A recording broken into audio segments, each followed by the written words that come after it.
Good evening. This is Travis L. Salisbury. I am the grandson of the late Ralph J. Salisbury. I'm here to present to you his book titled So Far So Good. It says winner of the Riverteeth Literary Nonfiction Prize. I think that's a little farmhouse on the front of it there. And here's the spine text, Nebraska.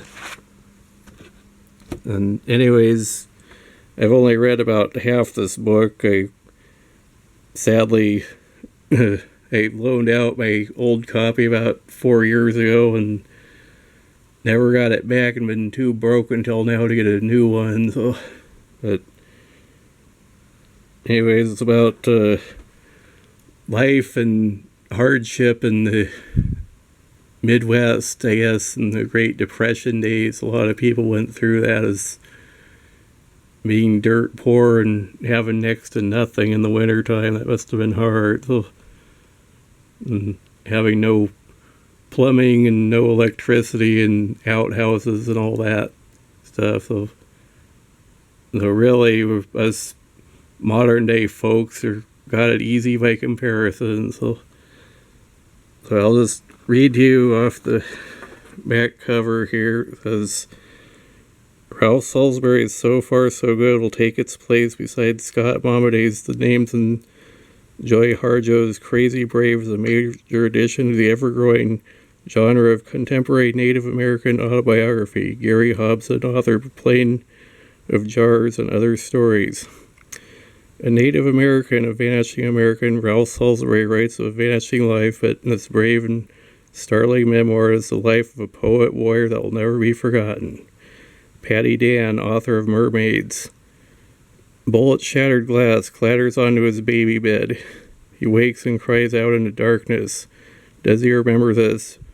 Or remember being told? Regardless, he feels it and will feel it again. Bombay wind buffeting his 18-year-old body.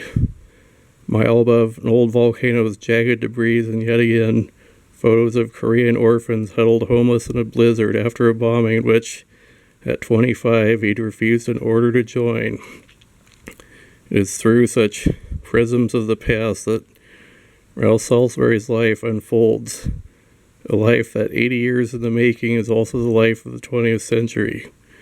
Winner of the Riverteeth Literary Nonfiction Prize, So Far So Good is sometimes a strange, sometimes lyrical, and often humorous attempt by an inveterate storyteller to recount things just as they were. The survivor of a lightning strike, car and plane mishaps, explosions, bullets, a heart attack, cancer, and other human afflictions, Salisbury wonders, why should anyone read this? The book itself resoundingly answers this question, not merely with its sheer eventfulness, but also in the prodigious telling.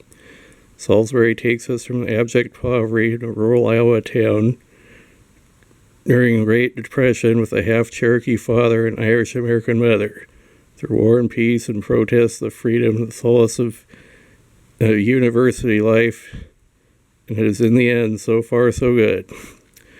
Recipient of the Rockefeller Bellagio Award in Nonfiction and the Northwest Poetry Award, Ralph Salisbury's most recent books are Blind Pumper at the Well, The Indian Who Bombed Berlin, and Light from a Bullet Hole.